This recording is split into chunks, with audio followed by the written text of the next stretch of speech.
on the SAJE Senegal exchange that began this year. And then what we will then do is then proceed with the panel discussion. I think to avoid running over time, what we're going to do is have these 3 sessions, one after the other.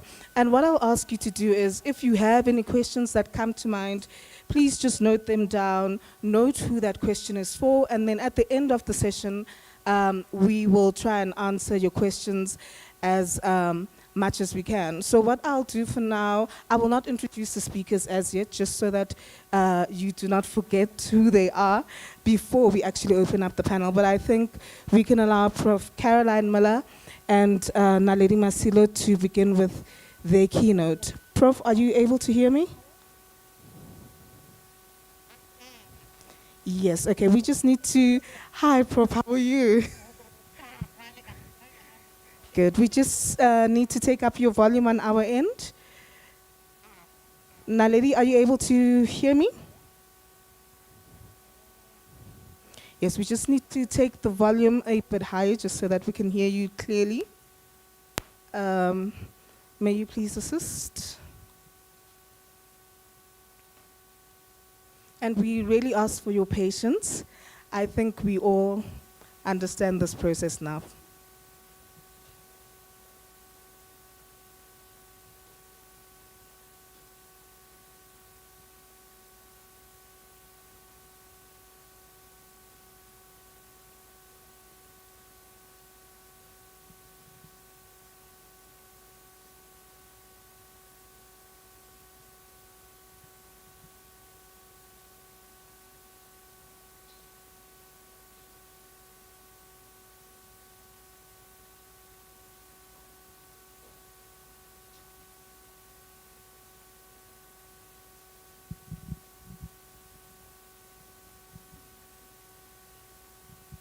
Are we good? Prof, may we please test your audio again? Much better, much better. Yes, you may begin, Prof.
But actually,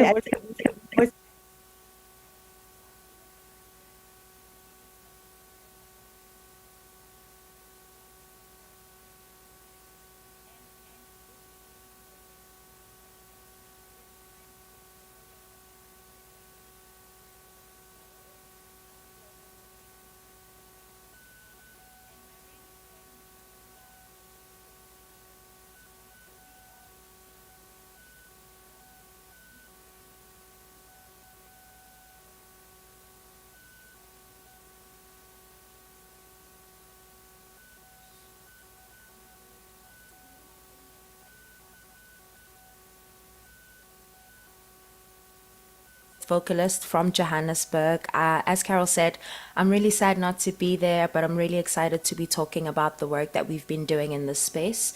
I am a multifaceted person. I do a lot of things. I studied at the University of Cape Town, and then I moved here to Boston, where I went to the New England Conservatory.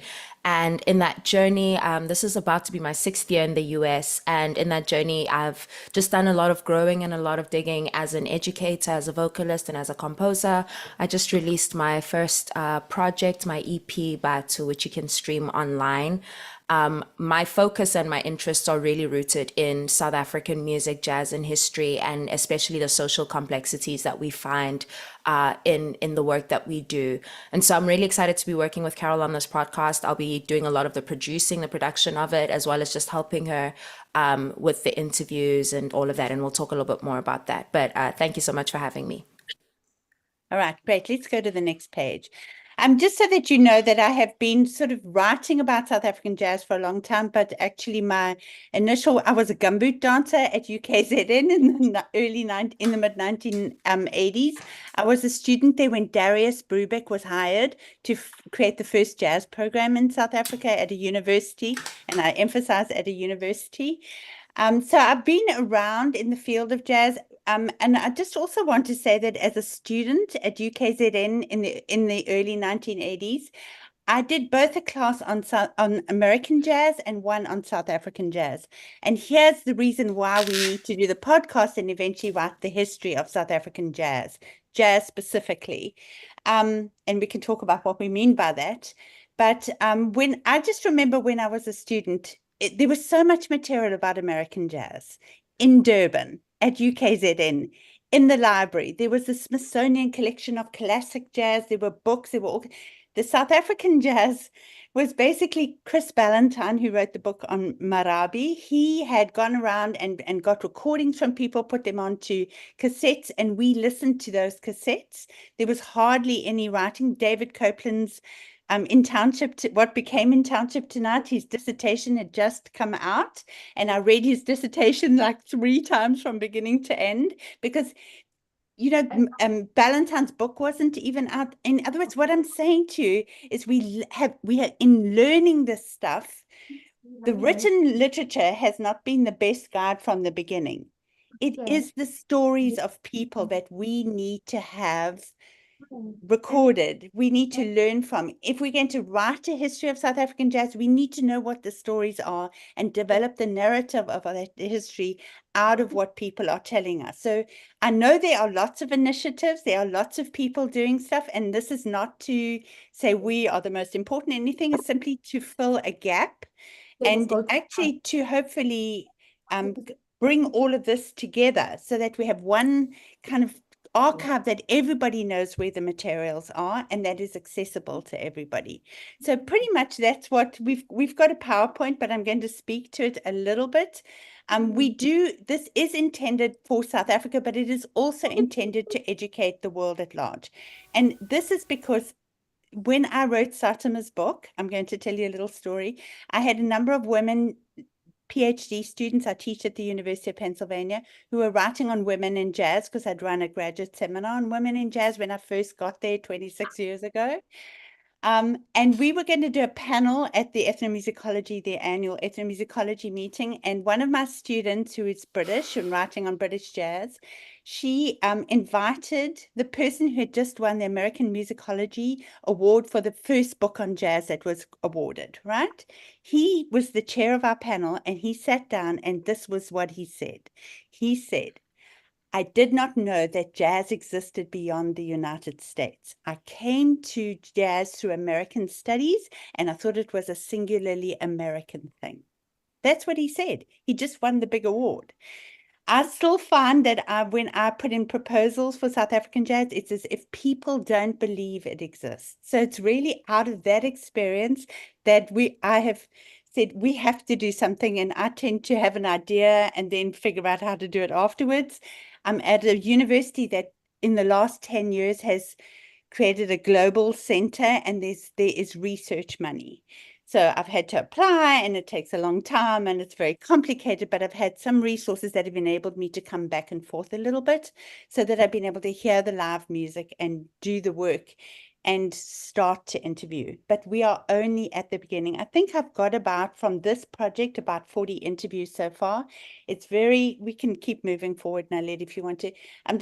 It's very Cape Town focused, only because, well, all my work with Satimas obviously was Cape Town and a little bit of Johannesburg, but mostly in exile.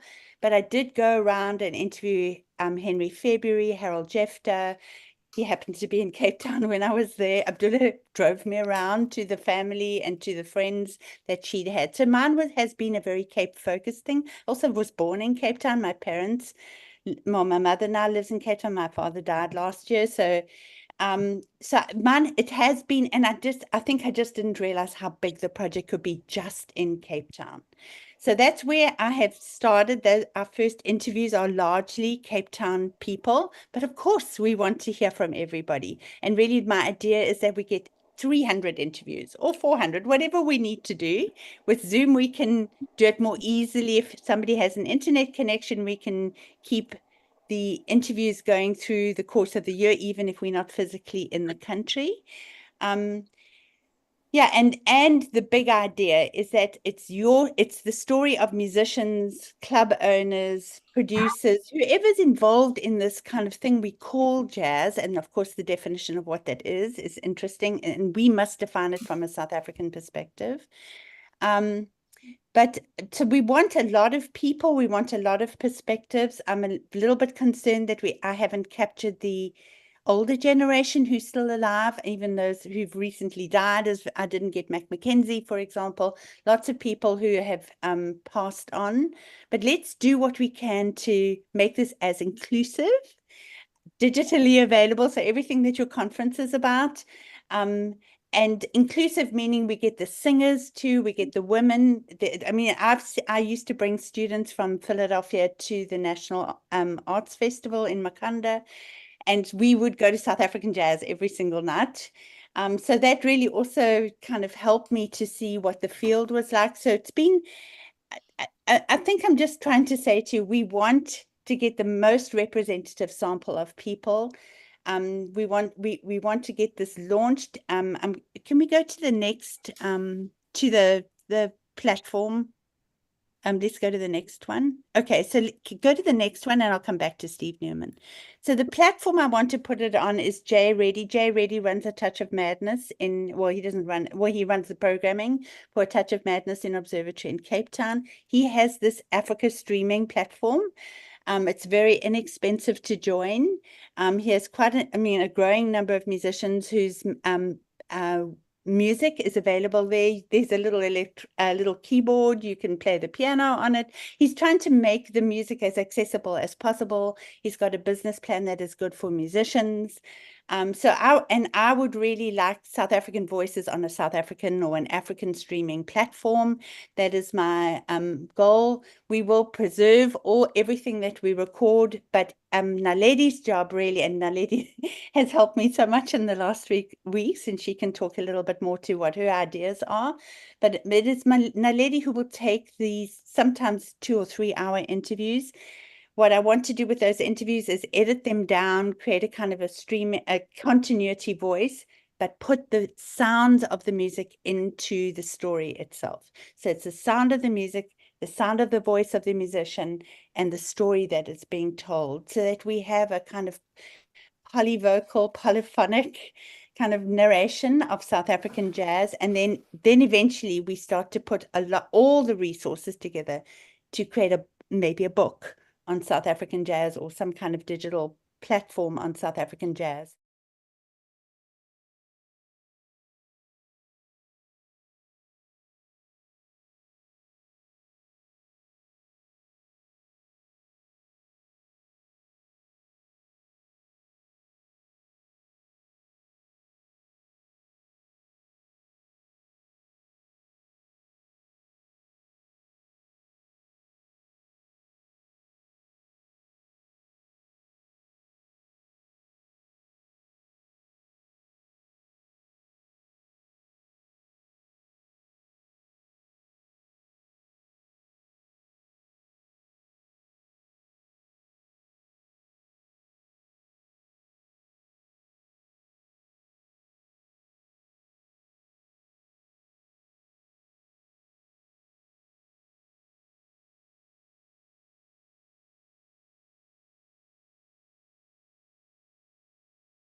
Right.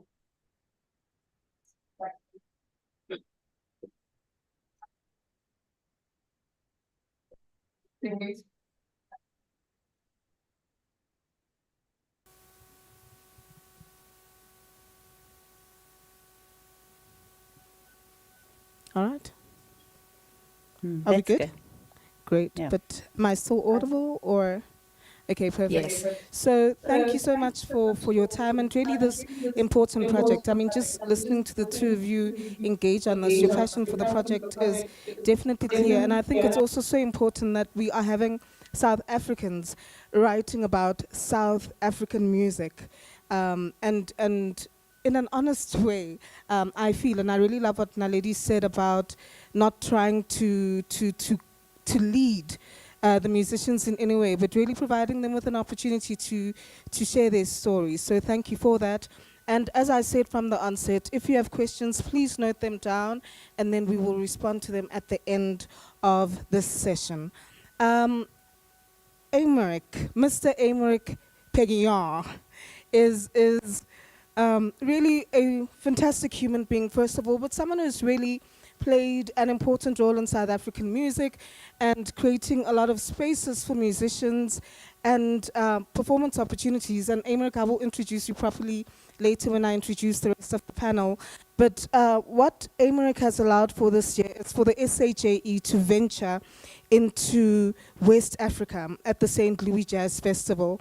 And if you know anything really about the history of South Africa, you'll know that Senegal played an important role in the facilitation of our democracy. And I think this project was really beautiful because it merged these two worlds, not just democratically, music is democratic as well. But what I really want Emerick to speak to is this project, how this project emerged, and really what was involved. And as I said, please note your questions. And following this, we can have more conversations. But Emerick, we welcome you. Thank you.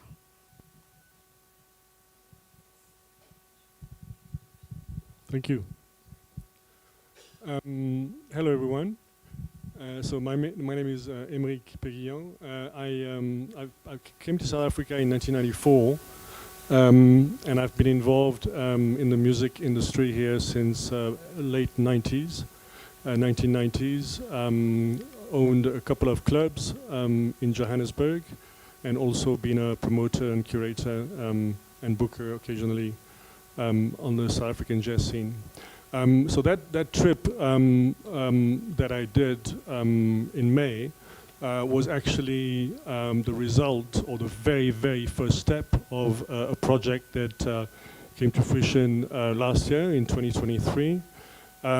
Maybe if we can start just in the presentation.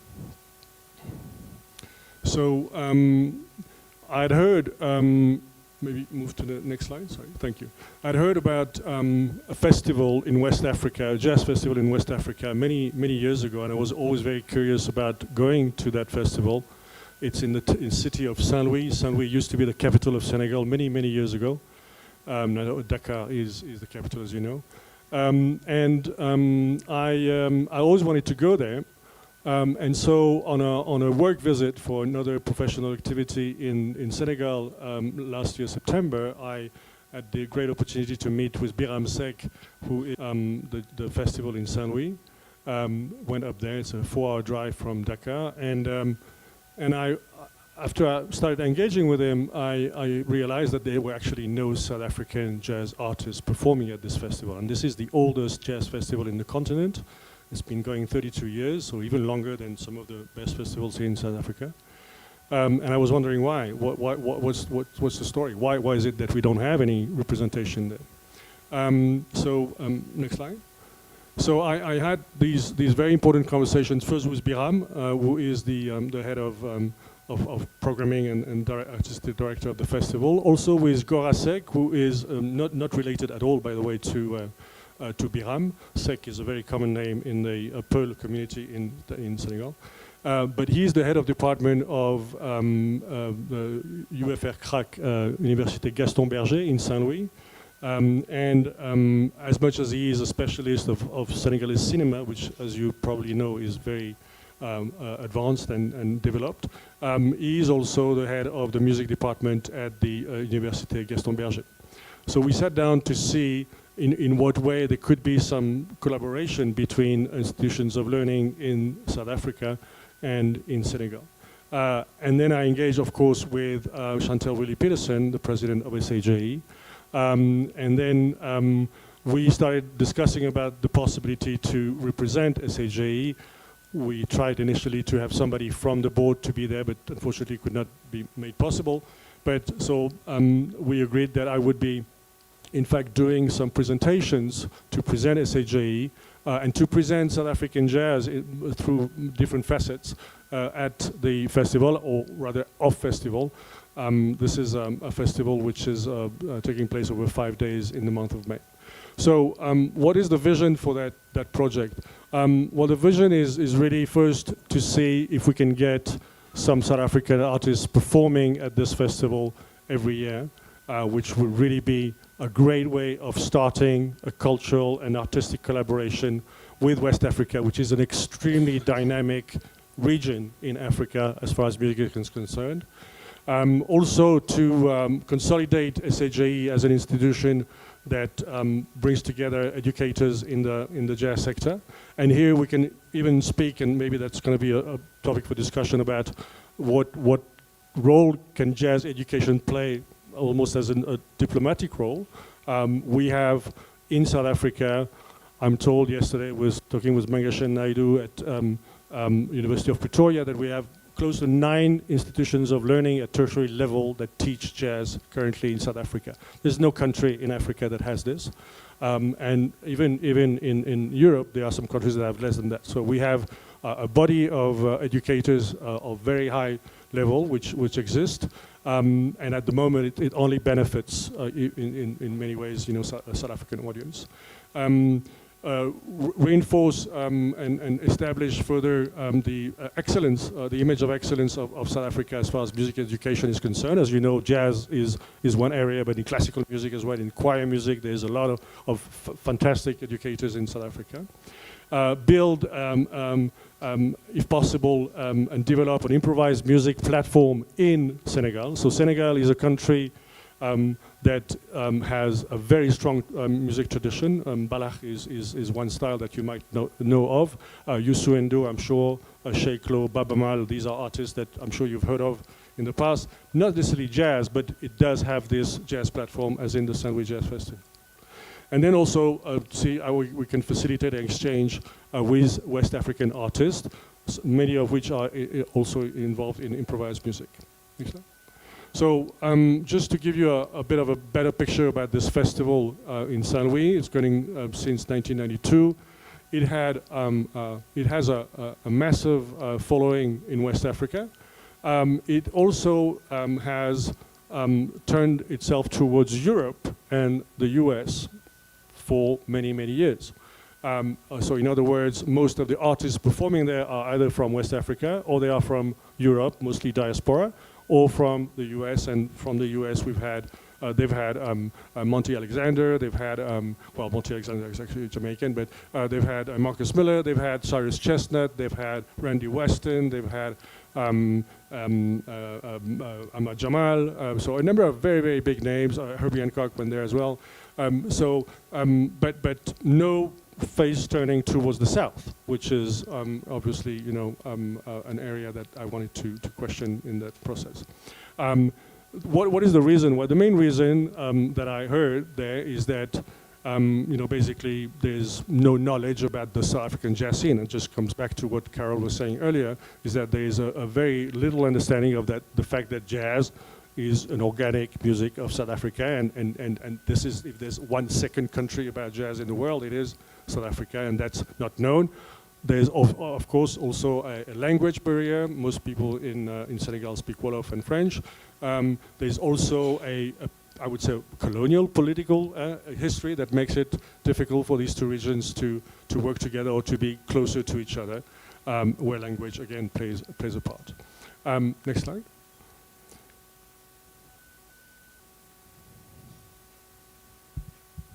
Thank you. So Saint-Louis Jazz is an association. It was built initially with the support of the French Cultural Center in Saint-Louis, but it's now independent from it. And it comes also to bring development in the region of Saint-Louis. Saint-Louis is situated, just for your information, north of Dakar, 4 hours on the coast. Beautiful location. The development bank of West Africa is based there, and there is some oil exploration offshore, which promises to bring some interesting economic dimension to the region. But culture and art has been at the forefront of the development of Saint-Louis over many decades now. So this year, what we did is that we said, well, you know, we need to make sure that at least there is an element of South African jazz that is represented at the festival. So we worked together with an amazing band that many of you know, I'm sure, Bounce Oster and the Rainmakers. Bounce Oster is a Swiss bass player from Bern. He was joined on this tour with the two founding members of the band as well, Afrikam Kize, the wonderful pianist from South Africa, and Ayanda Sekade from East London, also a beautiful drummer, and Javier Vecher, who is a tenor saxophone from Spain. So they did perform on the second nights of the festival in a beautiful concert that left a lot of people really raving about the band, and also, you know, a good introduction, a practical introduction to some style of South African music, South African jazz. So that they perform. As Puti was saying earlier, Senegal has played a part in the preparations for South African democracy. The very first conference that took place in discussion between opposition parties and the ANCs took place in Dakar under the auspices of Abdou Diouf, who was the president of Senegal at the time. And it's actually quite well documented. If you go onto Wikipedia or Google, you will find some information about it. And I extracted that slide from Puti's presentation, which I had the privilege of doing off festival. Yeah, so this is the poster. These are the posters of the masterclass that were done, the three masterclasses that were done. In fact, the three people who wrote those presentations that I made in Saint-Louis during the festival are here with me. One was done by Dr. Puti Sepuru, and that was about jazz in exile and the making of democracy. That was the whole period between the 1950s and the early 1990s. Talking about all these musicians that were forced into exile to express themselves. Covered, you know, the Blue Notes, covered Abdullah Ibrahim, covered Yuma Sekela, and a number of others. Roland Moses, Dr. Roland Moses was from TUT and who also did a presentation about jazz and popular music and the whole history of jazz and where it comes from, its origins, and where it's sourcing its inspiration on the South African music landscape and through history. And then the last one by Sibusiso Mashilwane, who's also here from UKZN, and who did a presentation of post-apartheid jazz. So we did those presentations at a beautiful venue, if you can continue a little bit, at a beautiful venue in Saint-Louis, off festival. We had, just go on, yep. Next one, thank you. So a place called the Festive Hall, which is owned by a person who's absolutely mad about jazz called Sheikh Gay. Very hospitable, and we had about 50 students from Université Gaston Berger in Saint-Louis who attended the presentation. We had a live streaming, and Sibusiso and Puti who were available online during the course of the presentations and were able to answer questions.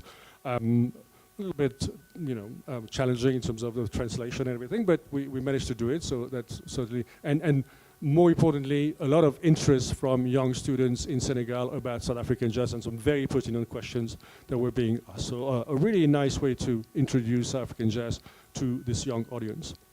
What is the long-term project and possible collaboration? And here I've listed a few opportunities and some challenges, of course. First, consolidate the ties between SAJE and UFR CRAC at Gaston Berger.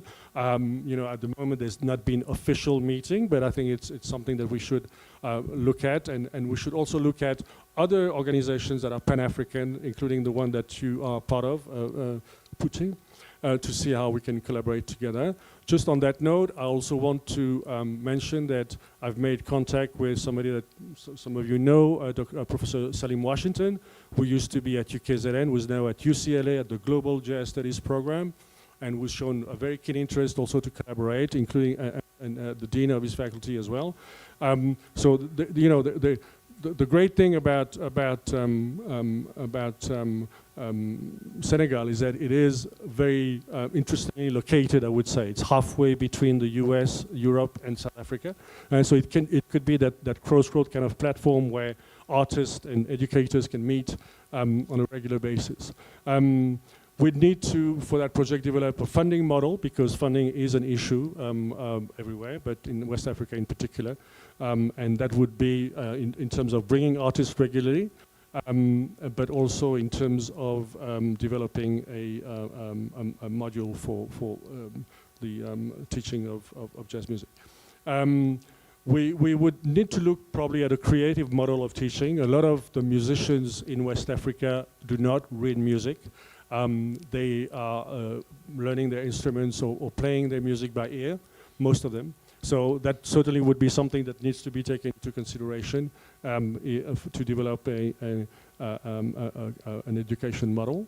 There would be also a necessity to look at funding for the presence of educators from South Africa in Senegal for periods, of probably a few weeks to a few months, and see how this could be organized. And then look at also support from other institutions in South Africa, in Europe, and in the US, considering that at the moment the Saint Louis Jazz Festival is getting a lot of its funding from Ambassadors Fund at Dakar level to bring in some artists from Europe and the US as well. Just on that note, the Rainmakers, which is partly Swiss, as you understood, benefited from the funding of Pro Helvetia, the Swiss Arts Council, in this process. Yeah, that's pretty much the ambition of the project. And any question or clarification, I'll be happy to answer. Thank you.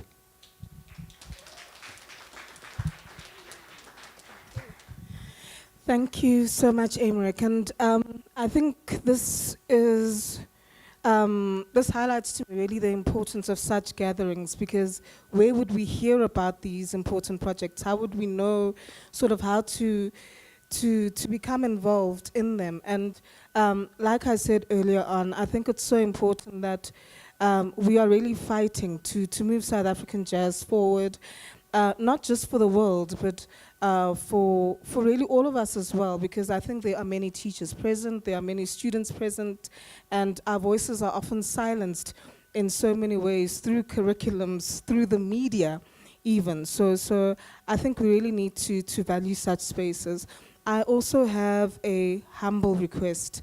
We really have an esteemed panel here, and I really encourage us to listen to them carefully and really avoid sort of distracting them in terms of volume if you are present in the room. So I kindly just request that. What I'd like to do now is invite the panel, or rather introduce the panel to you, and thereafter I'll introduce the theme of this panel and then explain how it is that we will proceed. So, and really these are brief bios, right, for the sake of time. Prof, please do join us. Thank you. All right. So we have heard from Professor Carol Miller, who is a professor of music at the University of Pennsylvania in Philadelphia.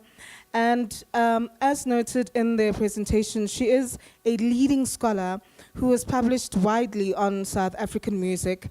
And her teaching has allowed her to engage in community service with gospel musicians, the Muslim community, and recent African diasporic communities. And I think to just add to that, anyone who's had encounters with Prof, Yes, so symbols are often a sign of celebration. So we will take that as such. But really, with Prof. Karen Miller, she is not, thank you.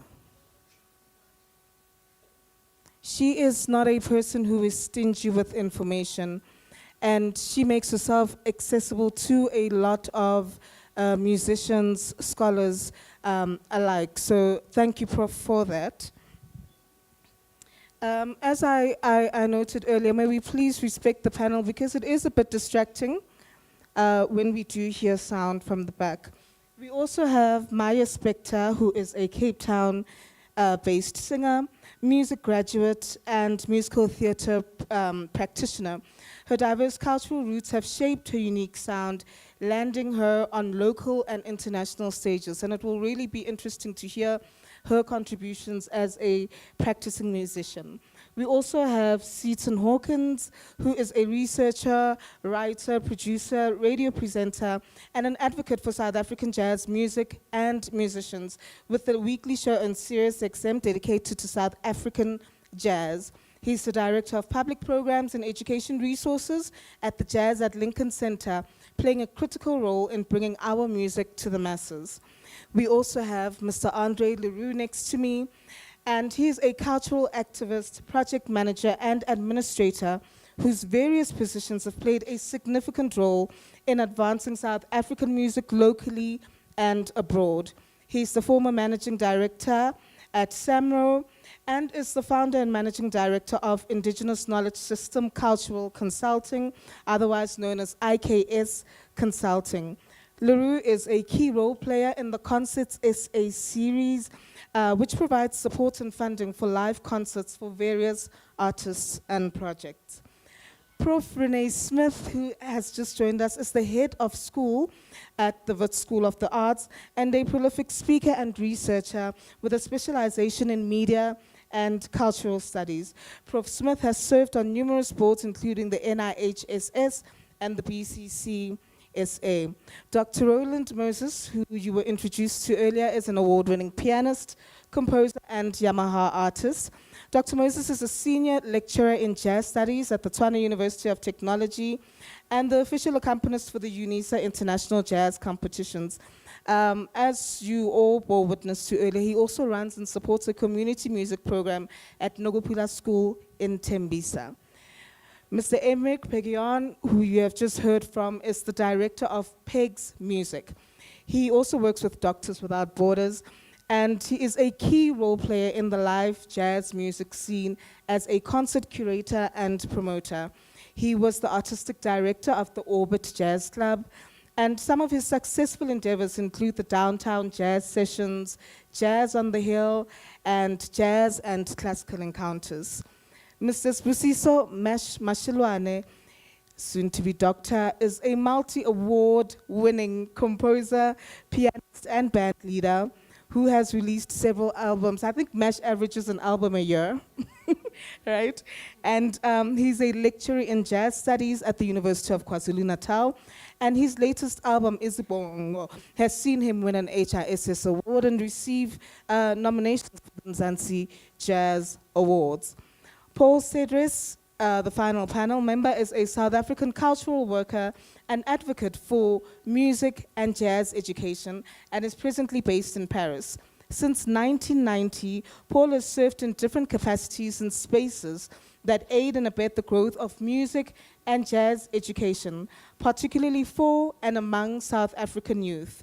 These include a 20-year stint at the South African College of Music, which is at UCT, numerous community and schools-based music and jazz education programs across the Western Cape, and the National Youth Jazz Festival in Makanda since its founding in 1992 to present, among others. In Paris, Paul continues to work in support of jazz and music education and promotes cross-cultural musical ties between France and South Africa. We welcome you all, and I think it's only fair that we welcome them with a round of applause. Thank you. Thank you. The theme of this session is the global creative sector and rise of South African jazz in the next era. I'll repeat that one more time. The global creative sector and the rise of South African jazz in the next era. Jazz music, by its nature, is adaptable. And this has really allowed for iterations of the genre all across the world, including South Africa. And today I would really like us to explore how the South African accent has gained a stronger voice globally. And I really encourage you all to engage in this discussion, note any questions. And for the panel, what I really want to do is reflect on the different spaces that you exist in. And I really want us to have a discussion about how these different spaces you exist in speak to jazz within the global sector and where South African jazz is now and where it is going. All right, Sitan, may I begin with you? Are you able to hear me? It seems you are not able to hear Sitan. Can you hear me? There we go, thank you so much. I would just like to start with you, and my question is, you are South African born, and you moved to the United States during your teens, and therefore you have had access really to the global creative sector, and anyone who follows your work can attest to the work that you have done in promoting South African jazz. Apologies. In promoting South African jazz. Can you hear me? All right. In promoting South African jazz. I think it's because promoting South African jazz is important. So, all right. So really the work you have done in promoting South African jazz through concerts at the Lincoln Jazz Center and your radio show, as well as the other platforms that you have. So really the opening question for me is, what has your experience been of the global creative sector and the role of South African jazz? And how have your various roles allowed you to contribute to this? Experience. I seem to be echoing. Let me move a little bit away from my microphone. Okay. My experience on it is that it's been improving in the past years. I started working in promoting South African jazz in 2003. But in 2014, I got more opportunities at Jazz at Lincoln Center. And what I found at the beginning of that was a lot of South Africa's musical styles and traditions were unknown to Americans, or they were essentially tokenized, where you'd have one or two anointed musicians, Abdullah, Brahu, but not many other people. And there often would be a lot of hostility towards South African jazz in America. In fact, I do a show for Sirius XM, and I get the occasional hate mail because the American jazz scene can be very xenophobic. As we've gone on in the past decade, I've seen that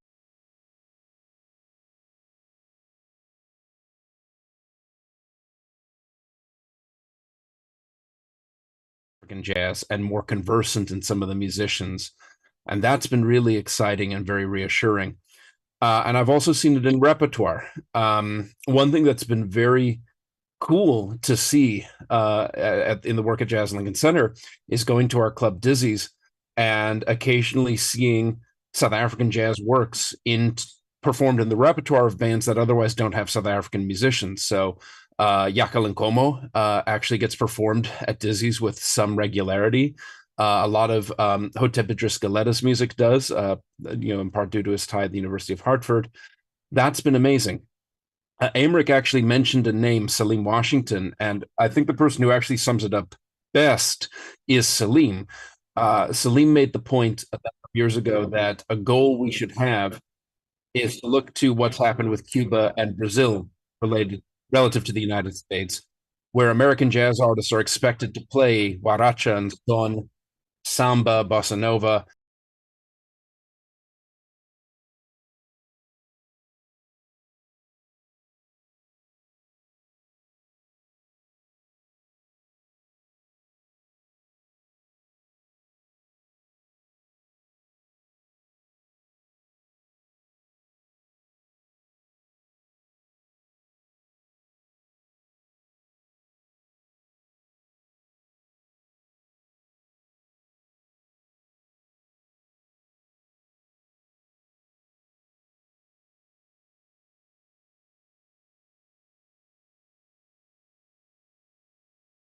have been instrumental in the planning of various live projects.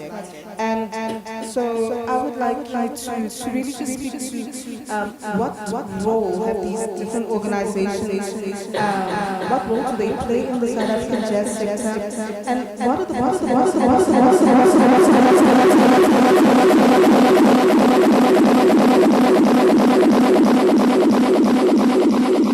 Hello. That's quite a loaded question. It'll be a very long answer. How many of you are artists in the house? Can you raise your right hand? Okay. How many are jazz artists in the house?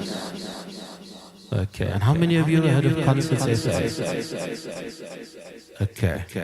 Okay, cool.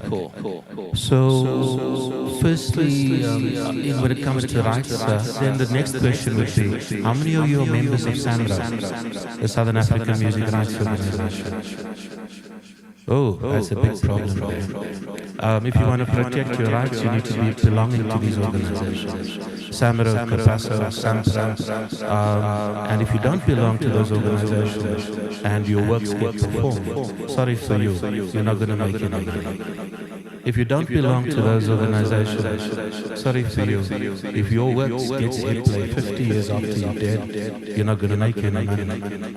And then if you don't keep up to date with registering your work with these different organizations, sorry for you, you're not going to make any money.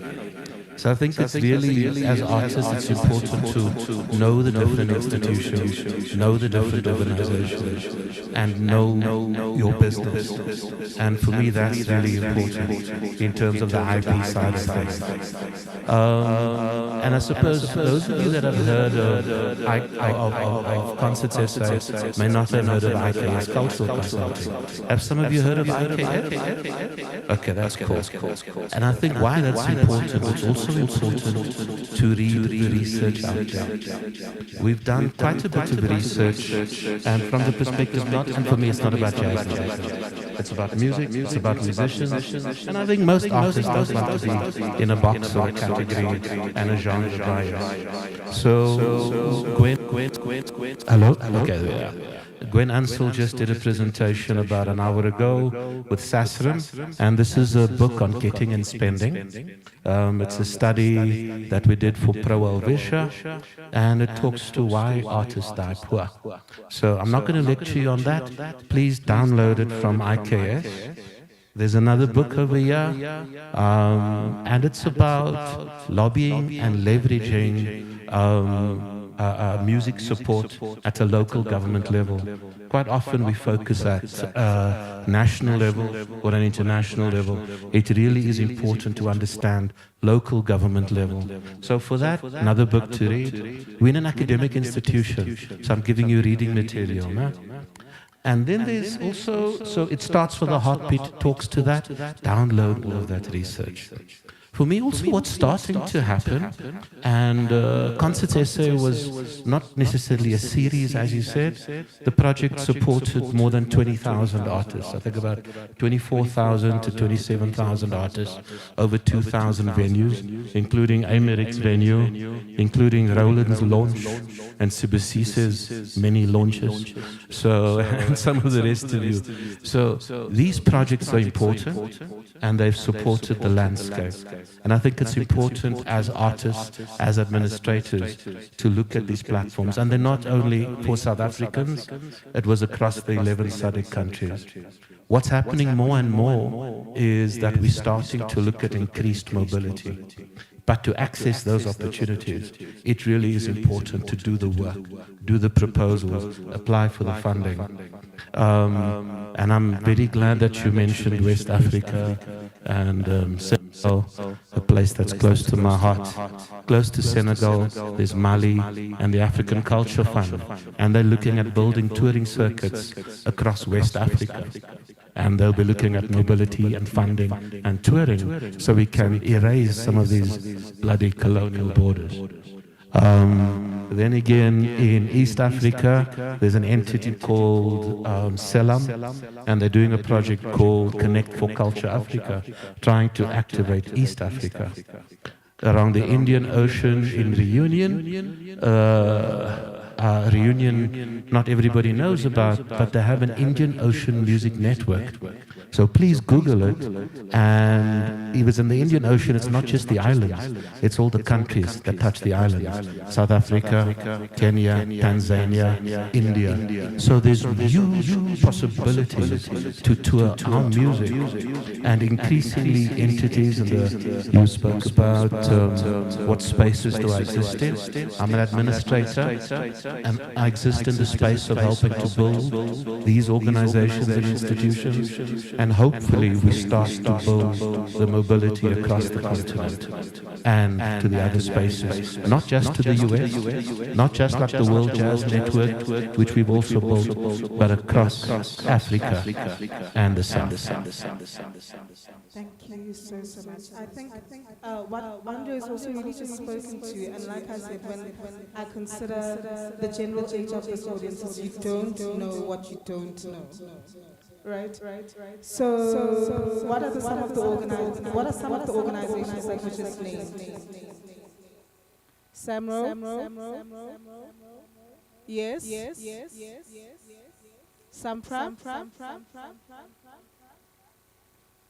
What else? Because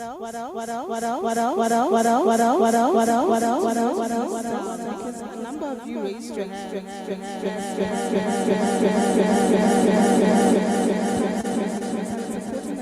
You know how to empower yourselves, because I think not to deviate, we do have a long history of some of our legends dying without the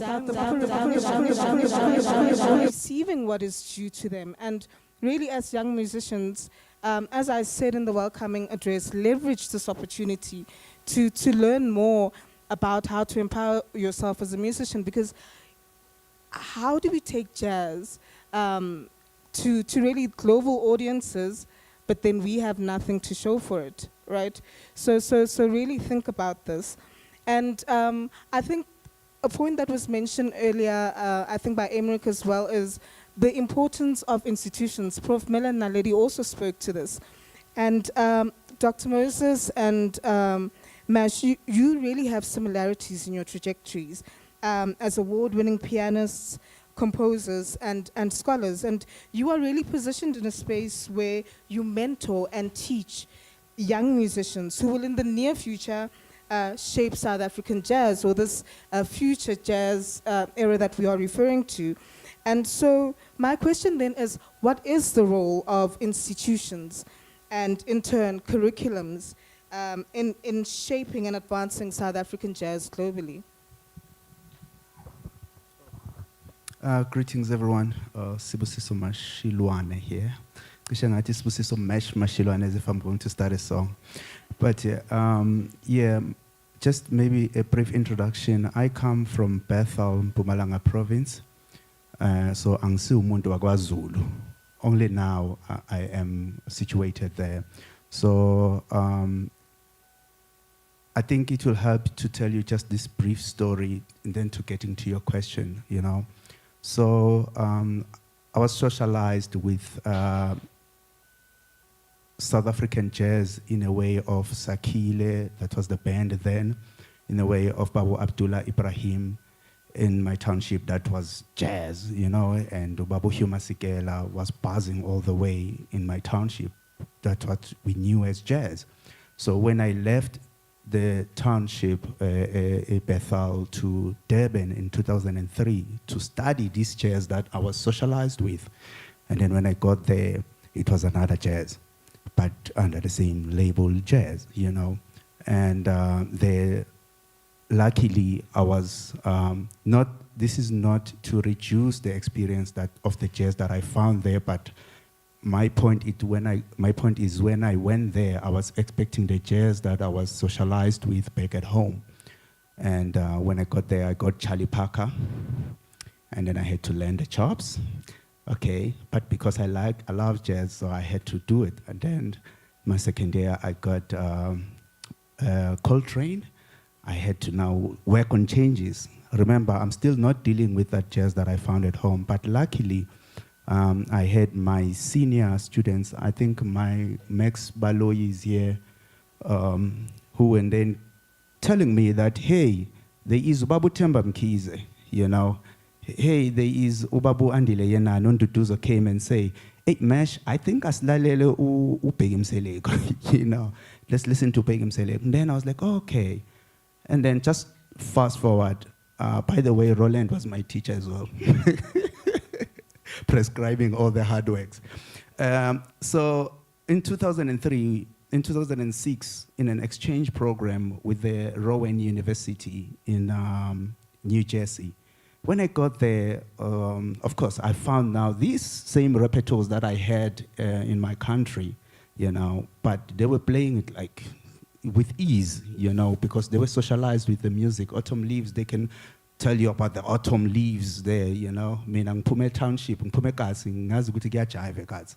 You know, I'm not talking autumn leaves there, you know. Just as simple as that. So, and one evening, as I was practicing, I was just feeling like I miss home, you know, and the only way I could access home was through playing some particular sounds that made me feel at home away from home. So to fast forward again, that's how I got to the love of South African jazz and to the importance of acknowledging that South African jazz is unique and has its own music that as a people we are socialized with is also talking to the music that we are building our curriculums with in our institutions. Yeah, thank you, Mesh. So our lives do intersect in certain ways. Many of us have learned to play music at church. How many of you here still play music at church or have learned to play music at church? So that was my background in learning how to play music, and I was actually studying computer science and I switched to music because in my culture we didn't know you could study music. It wasn't, we kind of knew about it, but it wasn't something that people propagated. So I grew up in an Indian township in Durban. It's the second largest Indian township outside of India. And I could tell you there were 3 people there who studied music. You know, due to apartheid laws and segregation and job, where certain races were allocated certain jobs. Our culture was maybe mainly involved in education, things like that. So when I said I wanted to study music, it wasn't very popular at home, you know. But I've come to realize now that, especially during COVID, digitalization is also important in the curriculum, but also when Sibusiso is talking about repertoire, I wasn't exposed to South African jazz or jazz, even jazz. I mean, heard my first jazz album when I went to university, Oscar Peterson. But fast forwarding, recently I started research on digitalization, looking at how to move the curriculum online. And you know, COVID taught us a valuable lesson that face-to-face teaching doesn't always work, and it doesn't include other companies, other populations, other people in different communities. So I developed a system for teaching, but also how to now disseminate information online, taking into consideration the challenges that South African students face. One of it, the main challenge being accessibility to technology and infrastructure, Wi-Fi, computers, and I did tons of research. It was published in DEFSA, a design education journal. And you find the most appropriate way of teaching online is like if you look at what's going on here, you'd have a camera on the top, a camera on the side, smartphone, uncapped Wi-Fi, high-speed Wi-Fi, 4K cameras, not just a normal camera. So those are some of the requirements for proper online lessons. Some of my colleagues in the US, they asked me, so how do you teach piano online when the student's camera isn't working on the top? I said, we don't even get that far. We don't have electricity, you know. So we have to now develop and adapt our teaching and our programs to cater for that. So a few months ago, I graduated with an MBA in Education Management, Haggehelia University, and my project there was developing an online jazz piano program. And I did a whole lot of research again, all the online courses offered overseas, accredited courses, just jazz piano, Berkeley courses, all the method books, dissertations, and I came up with 20 main themes. Out of the 10 main themes, what do you need to know to acquire jazz piano skills? The top 4 were chords, improvisation, rhythm, and repertoire, tying in again with what Mash was saying. So we realized that actually in 2010, we did a whole transformation of our curriculum at TUT, transformation and Africanization, those were the buzzwords then. And we included all 25% of all our repertoire across all the courses, all the subjects, instruments to be included, to include South African repertoire. So coming back to this program that I designed and curriculum, the way we teach South African students is very different. You have to adapt your teaching skills to the learning styles of the student. You adapt the assessment strategies. And I found repertoire being very important. For example, if I have to teach somebody a 5/4 rhythm, I wouldn't use Take 5. I'd use one of my compositions or a Marabi pattern. If I have to teach other concepts, I'll use Bekim Seleku's tunes like Cycles. Coltrane, I'll combine that. When Manba, I can actually play a little, if that's possible. I can do a demonstration for you. I think we need some music.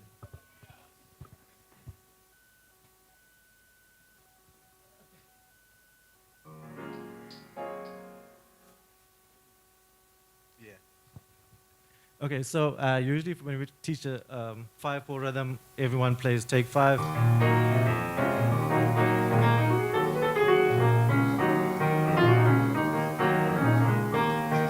But then instead of that, you can use the Marabi rhythm. So that's still in 4/4, but if I played in 5/4. I can't remember how to do it now.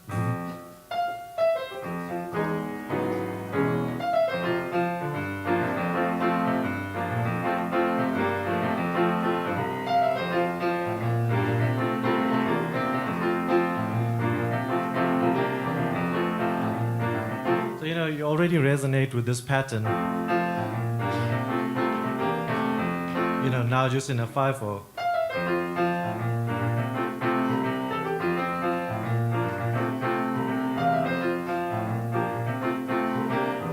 So again, if we go when Subasiso was talking about Coltrane. So that's a very famous song called Giant Steps. Now I take that and superimpose it over Manenberg. Now adding Coltrane.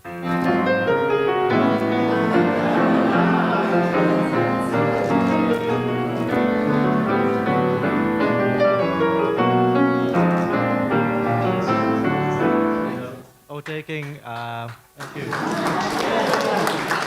Or if I want to teach somebody a dominant to a minor chord progression, I can use Bekim Seleku's Cycles.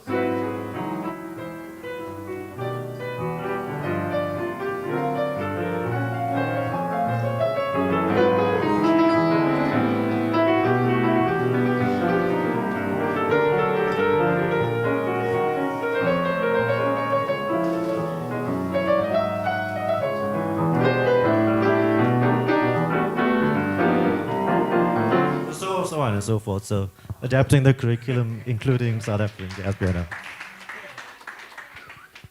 Thank you.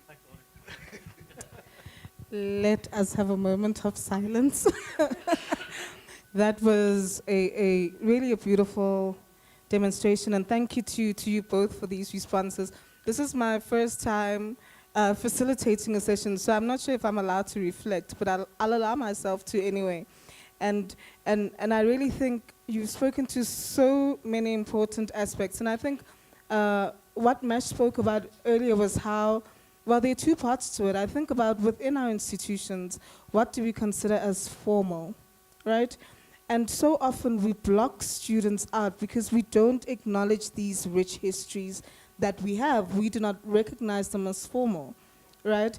And I consider growing up in a village in KZN, going to ceremonies, being exposed to these different musics, a formal way of knowing within the African context, right?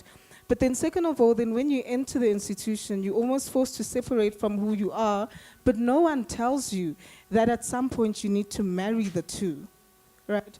And I think really that's one of the big challenges. And even as I said, when we were welcoming everyone this morning, sorry, I spoke about transformation, and I think one of the challenges with music, especially when I think about Western art music as well, and when we talk about transformation within institutions, there's always this, how do you transform this? You know, this is the way it's been. And even just sitting there, just like you said, Dr. Moses, of course, when you hear Take Five, we know Take Five, but there's something that just resonates so deeply when we hear the music of our roots demonstrating that very sound. I mean, hey, Coltrane, but that was, I mean, I'm reflecting, you know, but really just thank you for that. And it speaks to, if you want to, you will. And I think we really, as educators, have a great responsibility. And I think we really just value the contributions that you really all are making, the panel that we have online, those present here in moving the music forward. And I really hope that students can appreciate the fact that, like I said earlier, they have access to so many things that we had to seek through research. Puti, can I go on, because I really want to. Yes, please, Prof. Yes, thanks thank so you. much. Firstly, just to apologize, I was here on time, sitting at the back trying to avoid a coughing fit, which happened when I sat next to the higher education. And I think one of the important things that we've been grappling with now is what is the future of higher education. And I suppose what we saw today is exactly the kind of attributes that we need to be working on. So we saw a couple of things happening which really triggered and made me want to respond. One is the adaptability, the ability to adapt, whether it's your repertoire, whether you are adapting your fields. I think that was really important, and I think we saw that demonstrated today. The second thing is, how do we begin to, and in fact, I really want to talk about attributes, because I do want young people to know that we do sit and have these kind of conversations around, when a student leaves the university, how will we know that student went to this university? So these are the kind of conversations we have, and what we saw today is exactly what we're trying to achieve from our students. And it was a good way, I think, for me to reflect on whether or not what I think of kind of really 5 key areas and characteristics that we need to look at in terms of the future of music education. Well, education, and then, of course, music education. And the first, of course, is around creativity and innovation. And I made this comment the other day that there is no innovation without creativity, right? But no matter how many times I try to convince myself that, hey, I will never do what we do, actually more and more we're starting to see there are developments that challenge some of my thinking. And I think it's important because the first challenge is, how do we create, to your point, inspired by our heritage, our histories, How do we do that? And that means, firstly, to own it, to know who you are, to recognize it yourself. Because if you're waiting for other people to recognize it for you, it's not going to happen, right? The second challenge for me was around, how do we center our oral and social histories? And we don't need to look far. I mean, South African jazz, as you correctly pointed out, does that. Right? So do our other genres, so do our pianos, so do kapsa hip hop. I mean, we know this is what it centers, and that's what we need to be. And we want our students to be telling more and more of our stories, you know? So when we talk about creativity and innovation, it really has to be about how do we push the boundaries, but how do we do it in a way that we still recognize our oral histories, social histories. And so I think that's the first graduate attribute that we want from our students. I think the second one, Moses demonstrated again, I think it's really critical because this is what exists outside. We have to work in inter and transdisciplinary ways. So the one is about how do we learn from one another, how do we share from our disciplines, but the other is around how do we push the boundaries of our disciplines. And I think that's what we saw demonstrated today. We want our students, when they leave, to be able to do that. The third characteristic that I think is important when we're thinking about the graduate attributes is really about the collective, being able to work together. Many of our fields, of our specializations are very individualistic, right? And we have to be specialists and hyper-specialists. But I think what we're seeing increasingly is that it's critical going forward that you work in teams, that you start to think about collaboration more and more. And I think that we really can't overstate this. I mean, I think it's easier for some of us when we think of, you know, wonderful apps that we have. We know that they're not just developed by developers. We know that they're artists, they're designers working on that. And I think we have to apply the same when we're thinking about our music and music education. The fourth of the five that I want to talk about is international partnerships, and I think your presentation really spoke to that. In fact, both of them did, just the importance of it. And I think if you think about the first graduate attribute, we're saying to our students that when you leave here, people must know that you value international partnerships and local partnerships, right? Not everyone's going to get the opportunity to really make a name for themselves abroad. But you really have to know how to foster the partnerships. And I like when you say, take out a pen. Yes, take out a pen. Know what are the opportunities that are available. And the final one, and I'm sure there'll be backlash for this one, is we have to be future-oriented. Now, I say this as somebody who, yes, I am scared sometimes about what lies ahead. But by and large, I'm trying to really train myself, to teach myself how to be more open to the possibilities, that there are affordances that we don't yet know about, that we're not yet exploring. And I think that machine learning and AI is showing us actually that there are possibilities to enhance innovation. They may not replace our creativity, but I think that there are those opportunities. And I think that the challenge here, and I think this, if you think of all the disciplines that would challenge it and all the genres, jazz would be one of them. That would be very much, it's about improvisation, you stay away machine. But I think we need to start thinking about how are we future-oriented, how are students thinking in that way. So just thank you very much. Those were just my observations of the kind of future and the attributes we want to see in our students, really inspired by Moses. Thank you very much. Thank you so much, Prof. And you have completely so really thank you so much. And really just reflecting on these different conversations we are having. Maya, you are a music graduate, you're a performer, you are actively existing in the... And I mean, really having from performing, what are your experiences of South African jazz locally, globally? Are there perhaps barriers that you've encountered? And even if you reflect on your own journey, I mean, we've talked about curriculums, we've spoken about musicians' rights, we've spoken about archiving. What do you feel that we as musicians, performers need to know to really advance globally and take our music to the level we'd like to see it? Can you hear me okay? Yes. So I had the extreme privilege of working with many of the people on the panel and being able to,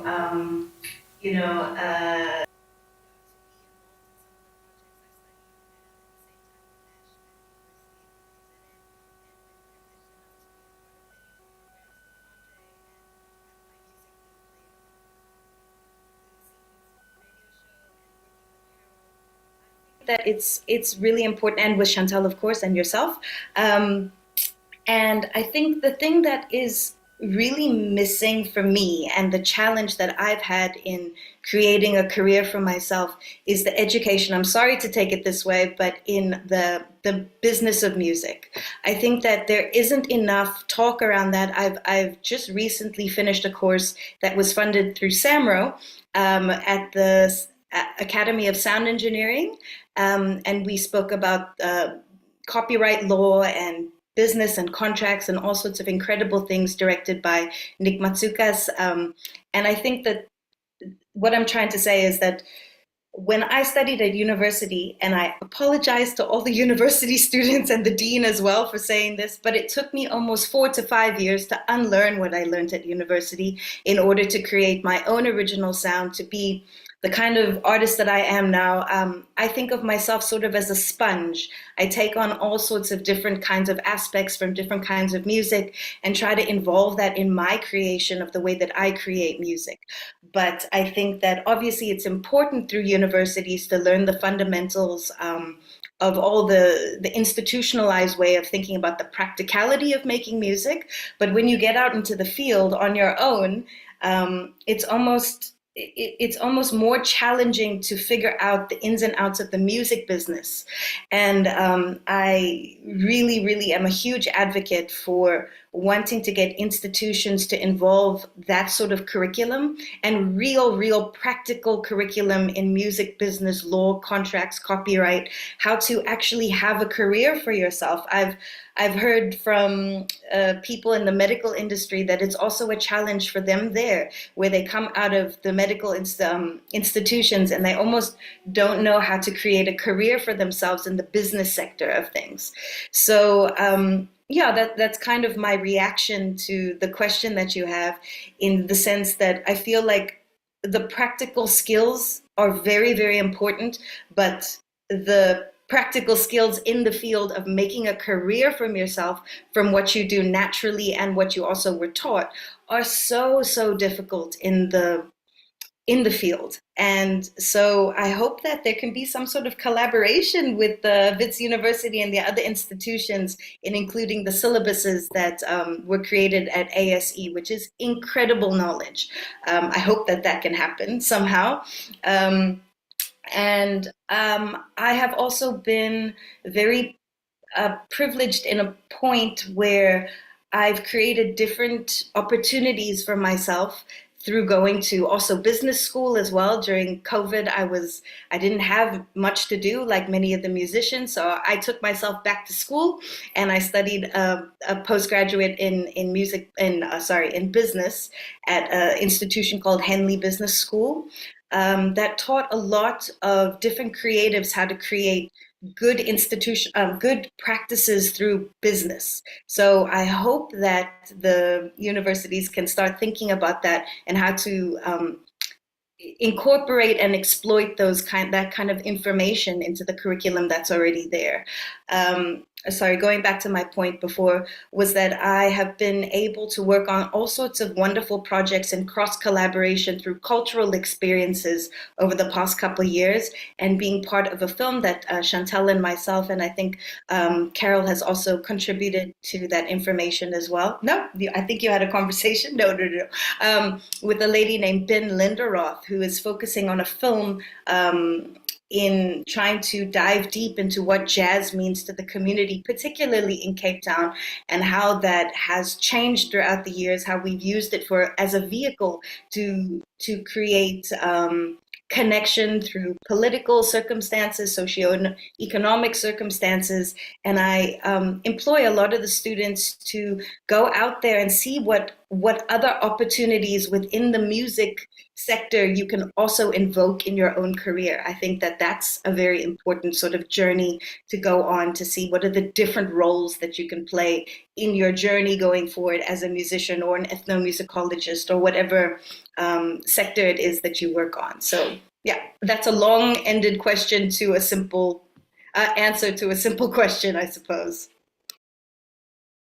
Thank you so much. And you do not have to apologize for anything that you have said there. That is your lived experience. That is your truth. And I mean, before this session, James and I were having a discussion, and you have really just highlighted some of the issues that we problematized. And I think that is really something to think about. We want to exist within music, but we don't understand the business of music. And how do we start thinking globally when we don't even understand the fundamentals?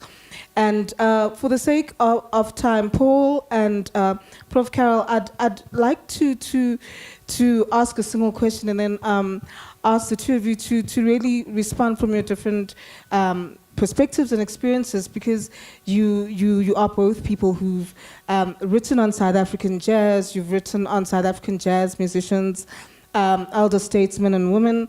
And you are also aware of what it is that is happening in terms of jazz musicians currently, and who also help steer us into really the next era of jazz. And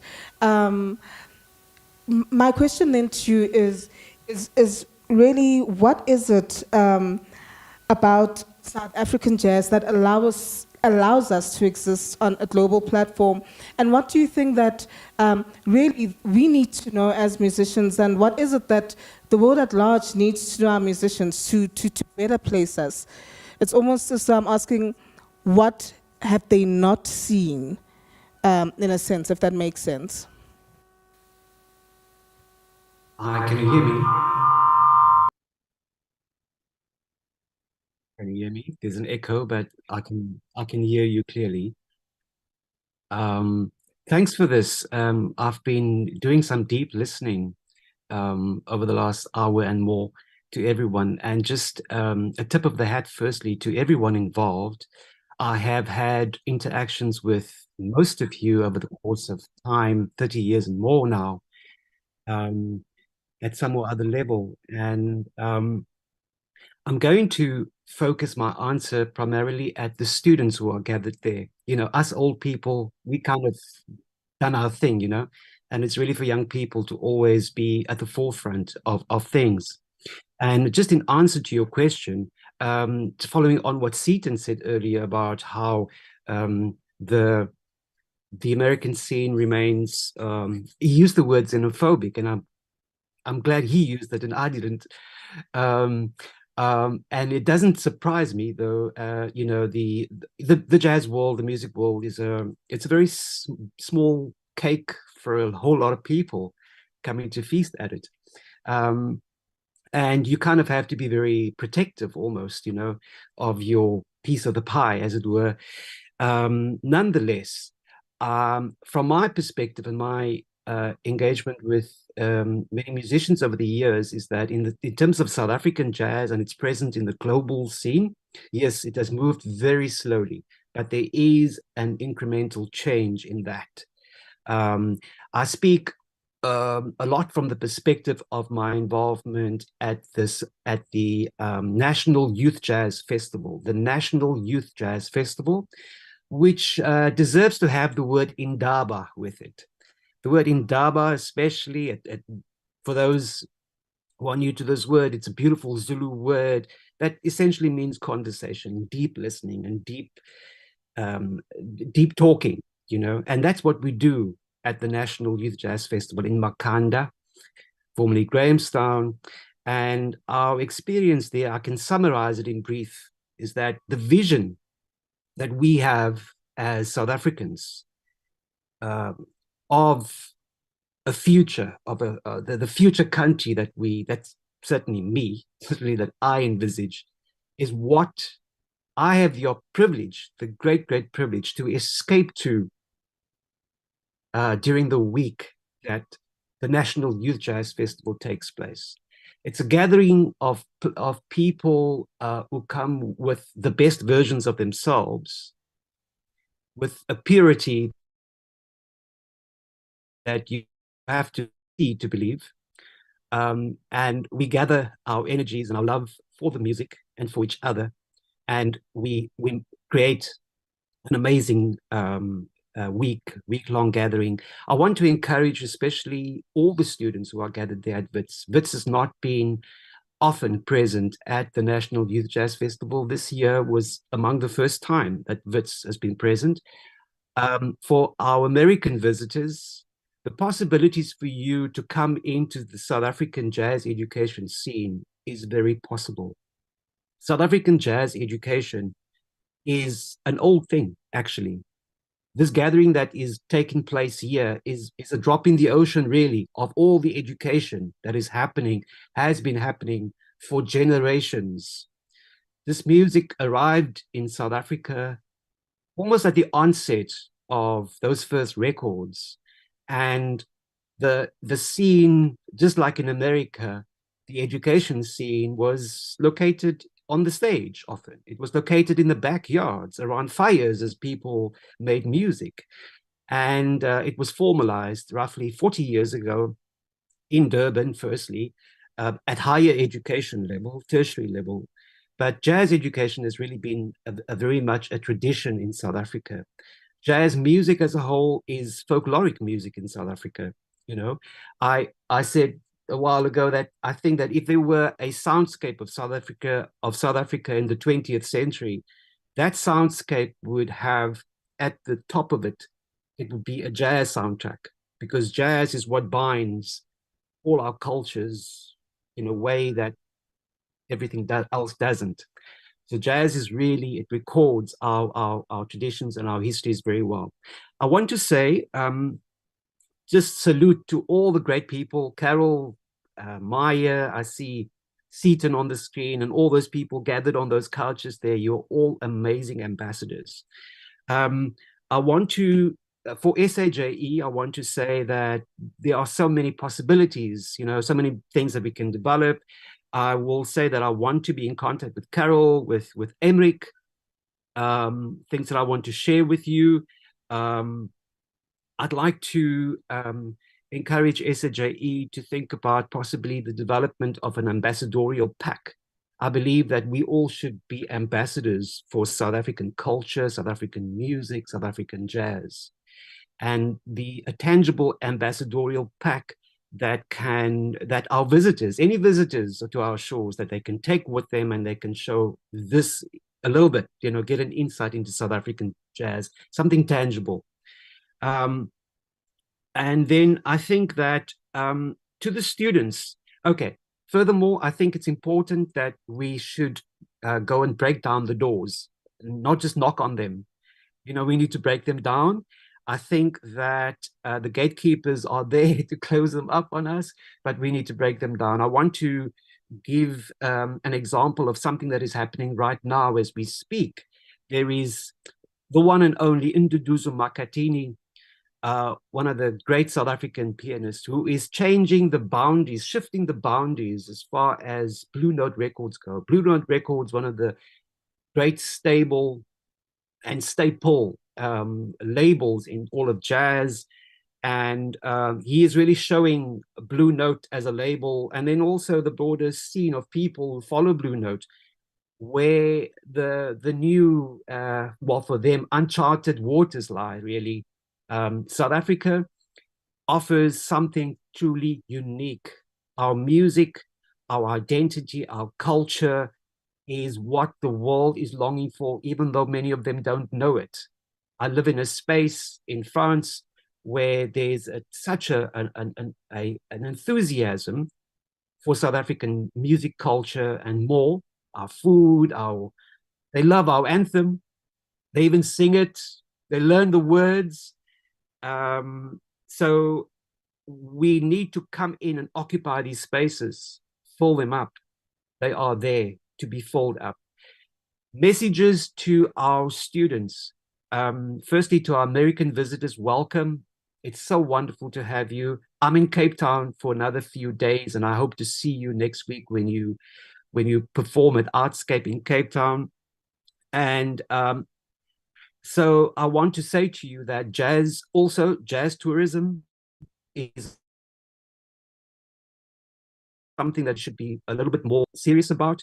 Hook up with the business sector to see how we can truly develop jazz tourism for ordinary visitors, scholars, musicians, the academic world to come into the South African space. That could be their channel within which to enter the South African space. Then I want to leave you, you know, words are very important. Words are powerful. And I want to leave our students, both local and international, with some words to take away with you. You heard the word indaba for our foreign visitors. Take that with you. That's deep listening, deep talking. Take it with you. I want to highlight the word intentional, a word that was also in the vocabulary of Carol when she spoke earlier. Intentional. Be intentional about what you do, and don't wait. Don't wait for permission. There's no savior that's going to come around who's going to fix up all the things in the world for us. Okay, we're going to have to do it ourselves. We need to be extraordinary. Just by being extraordinary, we can be exceptional. We can be disruptive without being destructive. That's very important. In South Africa, it's a very easy place, a very, very easy place to be extraordinary. Just by doing what you do, you are extraordinary. Don't ever underestimate the power of and doubt your role as a musician, as an educator, as an ambassador, as an activist for this music. Very, very important.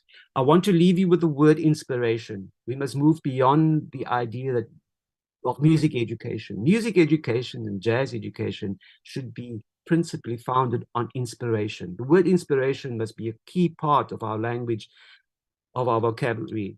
We need to think creatively and transform methodologies, teaching methodologies, and reimagine the way we teach, so that people, our students, can feel that they've come to a home and not wonder, but where am I in this institution? Where's my culture? Where's my idea of music? You know, we need to act with inclusion, always inclusion. Whether it's gender, whether it's race, whether it's economic class, those three factors in particular play a role in separating us. And we need to act across all those, bring down the gender barriers, bring down the racial barriers, the economic class barriers. And then lastly, I want to leave you with the word lead. The need to lead and to take charge and to serve the music. Within serving them the music, you find yourself, you find your purpose, your meaning, and your protection. You know, we had a saying back in the 80s as we were marching towards a new country. We were saying, each one teach one. And so let us do that. Let us teach, let us give, and let us serve. So I could go on and on. I want to leave it here. We have limited time, but I thank you for the opportunity. It's an amazing privilege to listen to all of you and to have you gathered here. I so much wish that I could be there with you, but we are all connected in some way or another. Thank you.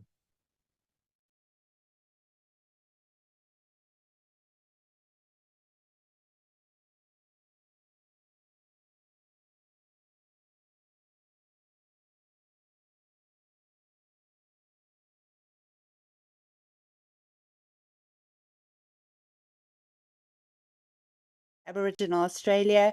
We've met Miriam Rose, the woman who has come up with this term in the context of a lot of teen suicide amongst Aboriginal young people, including her own family. So the issue of deep listening is to listen internally, to listen to the world around you, and the world around you is also the natural world. So that there is a more kind of holistic sense of our own humanity and our own humanity in relationship to others. So our deep listening is it's lovely that we've had this idea come up. I know it is Pauline Oliveris in America who has had this idea too. So the one is deep listening. The second is an issue of gratitude. And here in particular, I want to say thank you to Seaton, because Seaton and I have on and off, we kind of email, we partner. And Seaton and I really met through Satima B. Benjamin in the clubs in New York. And I just want to say that as an academic in the US at a wealthy, prestigious university, which Penn is, the sort of ignorance about Africa is always very disturbing to me. And I am on a mission. I'm writing a book on the music of contemporary Africa, which takes the origins of music and language to Africa, not to Europe, as everybody else is writing about it, because I have been so pushed at my university in terms of the ignorance about Africa. So I think that also as South Africans, we need to know about the continent. So it's lovely to have Americ talking about Senegal. We need to know the continent. We need to know the sounds of the continent. We need to embrace it and become ambassadors for the continent as a whole. Because we do, when you are, my experience is with the US, not with Europe, not with anywhere else. But I think we have a big mission, and the music, the improvised music tied into local languages, local sensibilities, local ceremony, local ritual, there is so much that we have to share with the world. There will be some patience that is needed. There will be some explaining that is needed. But I think that we should go with complete confidence and complete joy and with gratitude. Seaton has enabled me to bring South African musicians to pen. I don't have big budgets. I have to go and scratch and scramble for things. I've applied, I've been turned down. I just got turned down for a humanities fellowship because they said that, I don't know, South African jazz doesn't exist, that my proposal to do keywords in South African jazz wasn't relevant to what they were doing. The subject is keywords and I'm doing South African jazz. So I just have to assume that people just don't know. And so the mission is big, but go with joy, go with confidence, go ready to improvise at every single level, and go with gratitude. Because we have gifts. We have an amazing country that is, I mean, as I listen to all the story with Kamala Harris and everything now, thinking to myself, wow, we went through that already. We've done that. And we have something, and I think Naledi feels the same way. We have something to say to the global north through the music, but also the stories that we tell. And with it, I'm going to leave it. So thank you so much for having me today. I'm very grateful. And Naledi, we are very grateful for you opening up the Zoom windows for us.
Can you hear me now?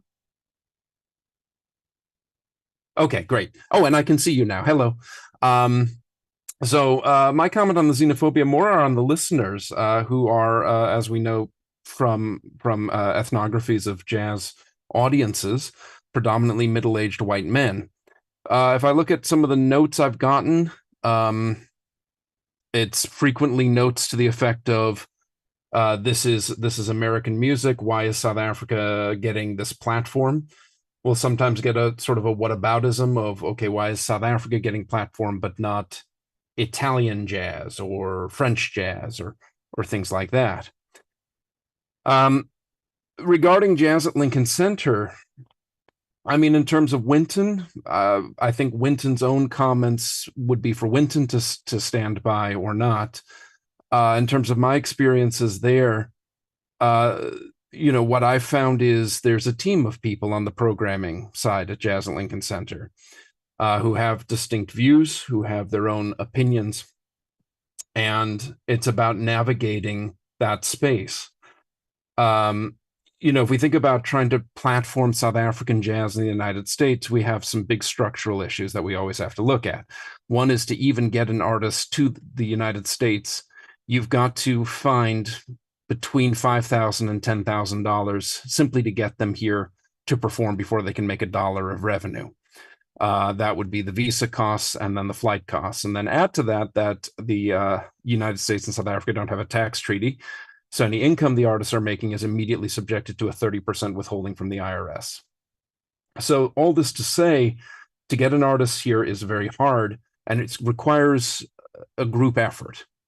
So my experience at Jazz Lincoln Center, and I imagine this is many people's experiences in bringing artists here, is you have to find your allies, and you have to find the paths by which you can work together to make something happen. So the way I've experienced it at Jazz Lincoln Center splits, I think, into two parts. Earlier in my time there, which I started there in 2012, and in that stretch, what we found was we were able to get a higher level of interest in years ending in 4 and 9. And that's because 1994 marked the first democratic elections, and there was a higher interest in the US around anniversary years of that. So 2014, we had our first major push in terms of fundraising, and we were able to put together a band around that. That also had a marketing thing that I think people were able to grab onto, where even if an artist wasn't necessarily known, a concept of South African jazz, its ties within the anti-apartheid movement were things that people could grab onto. As we've moved on, I think there's been a bit more openness that doesn't require that type of programming, that the notion of the music itself simply being compelling, powerful, and meaningful to people. I've found it's been easier to simply promote artists on their own merit. So looking to recent years, yeah, we're in obviously the 30th anniversary year, and we're seeing some programming around that. But that there's openness to next year, where we don't have a particular anniversary that we would tie to, that we're still having responses from groups that want to present music. I think that's good. I think the other thing is that success in this front breeds more success, and that more people have seen that you can get an audience in the US to come and see this music, increases their willingness to present the music. Because there's such a fundraising lift, and because there is such a structural resistance simply in the way the US handles visas and immigration and touring, there's a high level of risk-averse behavior in arts institutions towards this. And so finding those allies and finding those paths is really, really crucial. And it requires finding those people.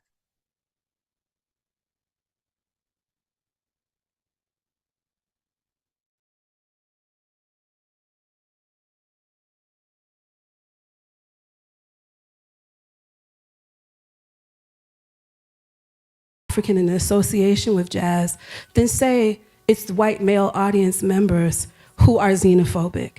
But But to represent an entire people as xenophobic in a room full of people that at least African Americans have a long-standing transnational relationship with is something that I think that we should question. And so I think that, I applaud your efforts. I've seen some of the programming, but I do hope that some of these considerations can be applied in moving forward with the presentation of the music. Thank you so much for your question. And like you said, this is definitely a space to interrogate as well. What I would like to do is thank Mash in absentia. He's performing with the NYO, so he's had to leave. And I'd also like to thank Prof. Renee, who was to rush off to another conference that is happening at WITS. But I'd also, so thank you so much, Prof. I'd also just like to acknowledge that we have definitely run over time, but I do apologize, but I don't regret it. But thank you. And just so for the sake of time and to really respect the next sessions, I'll allow for perhaps 1 or 2 more questions. So if Lynette, was that a hand? Yes, may we please bring, there's a question that side, and then we'll come to you, Lynette. Thank you. Okay, thank you. Libitso ke Jesse Mohale. Ke tswa ke le ko Committed Artists Forum for Cultural Advancement with an acronym CAFCA. I have a question. Before I say my question, I really want to applaud you guys for the kind of work you're doing. And then as for the Concert SA, I was once the beneficiary. Thank you very much. Now,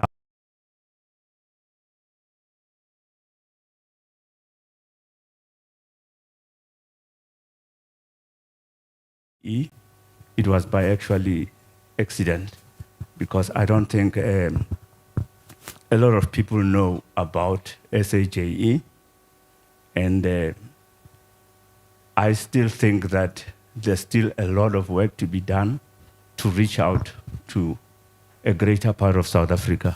So my question is, why growth of SAJE into Senegal? What warrants the growth into Senegal if we haven't reached out in South Africa? Basically, that's my question.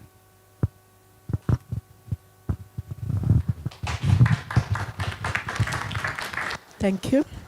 I'll leave that to our Vice President or Emerick. Yeah, thanks. I think, I'm not sure if you heard the keynote speech that I gave describing the new face of SAJE and including technology, especially digital technology. So previously, SAJE was limited to newsletters and posting applications and invitations to institutions. But in the past 2 years, we wanted to broaden and be inclusive in formal, informal, also academic institutions, but have a deeper commitment and engagement with community projects, which we've managed to start to get going in the form of social media. So firstly, with SAJE, it's a non-profit organization, and we sit on the board. We, if I say short staff, we don't have enough capacity because we all have full-time lecturing positions.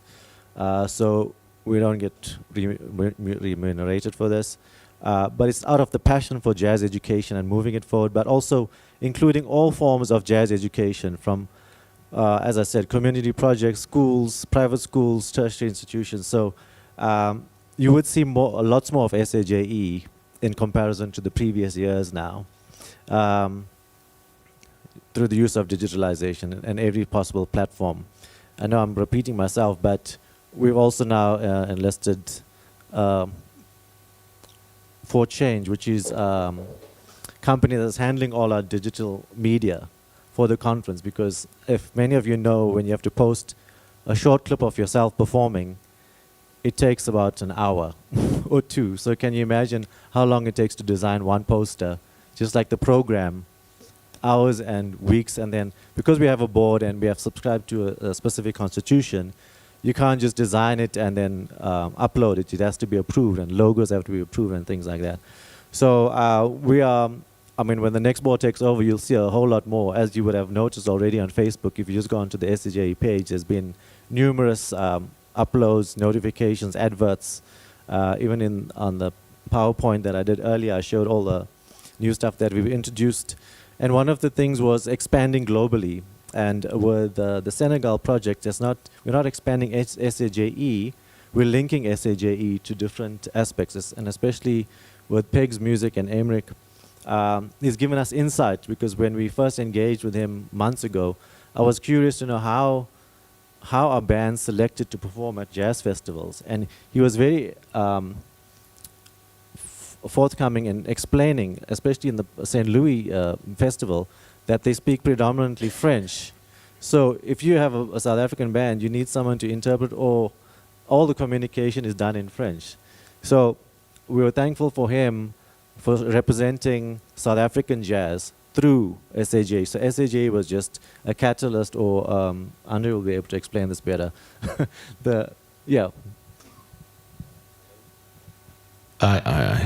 Firstly, Jesse, I know you for many years, and thank you for the good work that you've done for jazz. Much appreciated. I know SAJE for 16, 17 years, I think. I used to sell CDs out of the boots of Concord and Gambinda's car. And it was often an organization focused around academic institutions. So it wasn't out there, it wasn't doing stuff. And it was quite an insular community. James and I took a walk around, because there's another conference happening at the Kresibruk, Sasserim. And I think this is the first time since COVID that I can see the relationship between Sasserim, the South African Association of Research in Music, SAJE, Jazz Educators, the NYO, concerts happening at the Seabrook, concerts happening at the Market Theatre.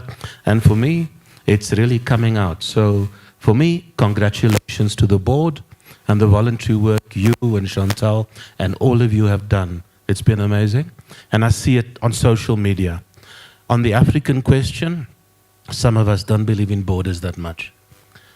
I believe that when your students grow, they need to go. And there's a famous artist, a jazz artist named JR, and he believes make the circle bigger. I think that, you know what? I think that as artists, we need to grow, we need to go, we need to erode those borders. Jazz is not about South Africa and US.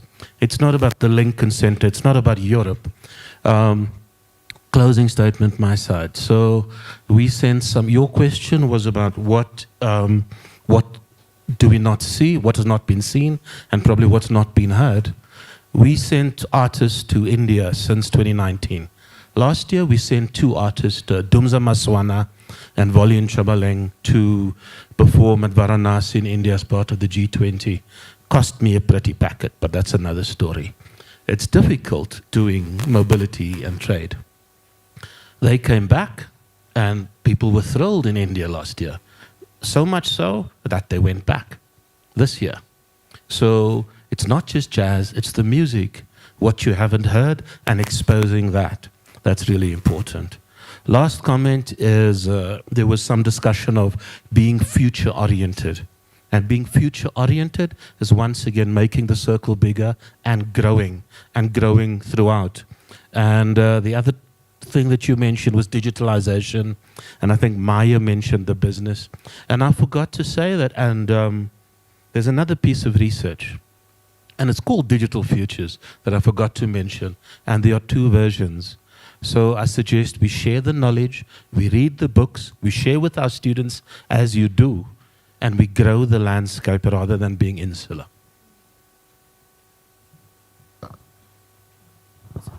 Thank you so much. And I think naturally I cannot approve this, but I think definitely would be valuable for such resources to be available on our website as well.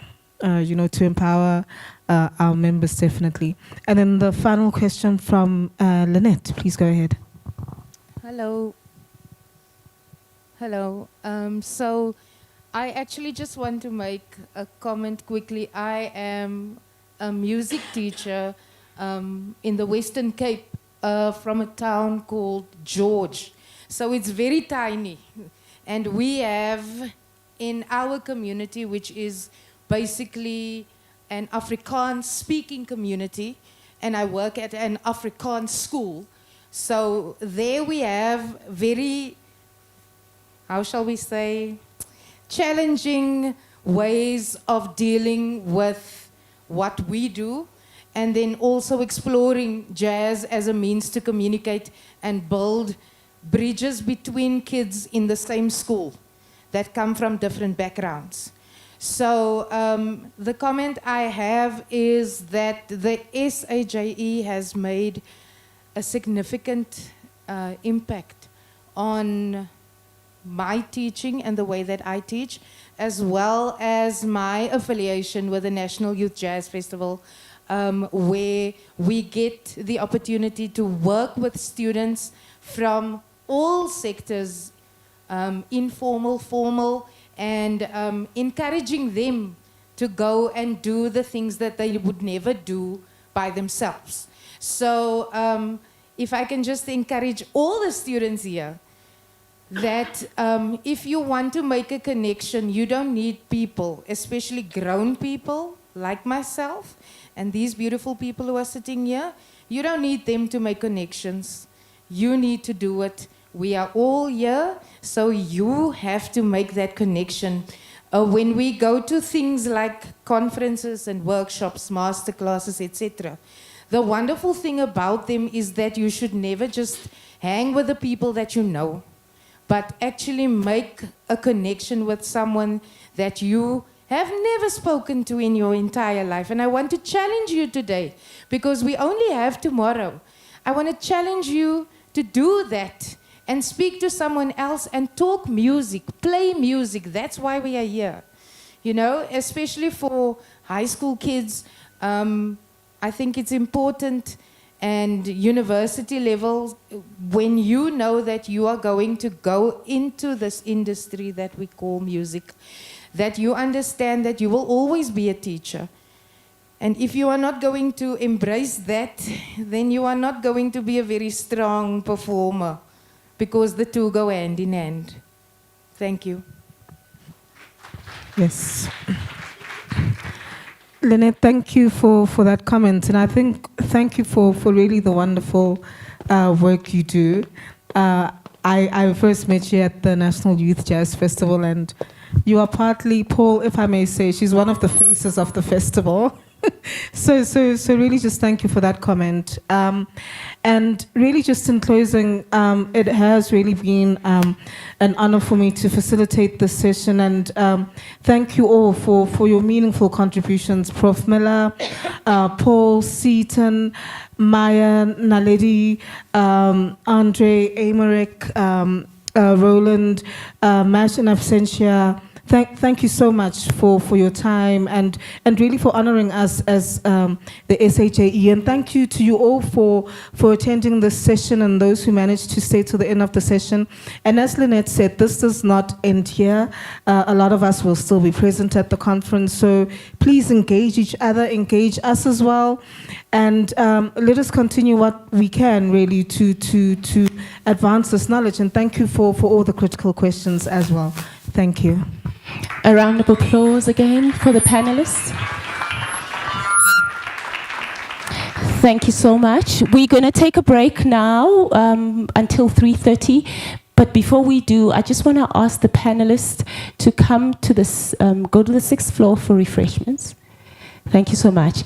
And then, everyone, I've got a surprise for you. One thing that stood out for me here was take advantage of every opportunity.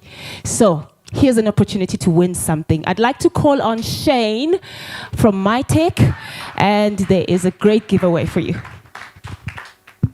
Good afternoon, everybody. Thank you so much, Sharon. Thank you so much for the panel. That was very interesting, very educational.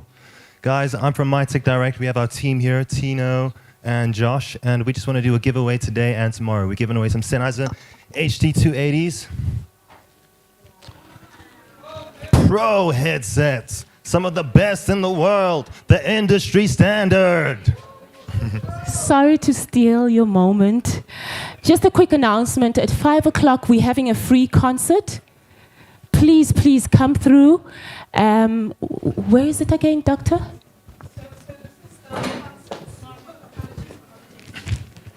So there will be a concert essay documentary, and then I think, if I'm not wrong, the Playing the Changes documentary by Darius and Kathy Brubeck. And this will also be followed by a concert by the Capital Jazz Quartet at 7. And that's at the Seabrook Theatre? Yes. So please, you are welcome. Thank you. Oh, how did this happen? I got 2 mics. So we've made this very simple. If you guys want to win it, all you got to do is sign up to our newsletter. Our team is just handing out stickers. On the stickers, there's our website, mytechdirect.com. Just go to the website, scroll right to the bottom, put your email address, and we'll do a lucky draw by the end of today for one of them, and we'll do it again tomorrow. So if you don't win today, you get another chance tomorrow. All right. Thank you guys so much. If you guys do have any questions, you're more than welcome to come and ask us. We do have a nice little station right in the back there behind the jam rooms. But yeah, we're happy to help. Thank you, Sharon. Thank you, Shane. And then we have coffees for you.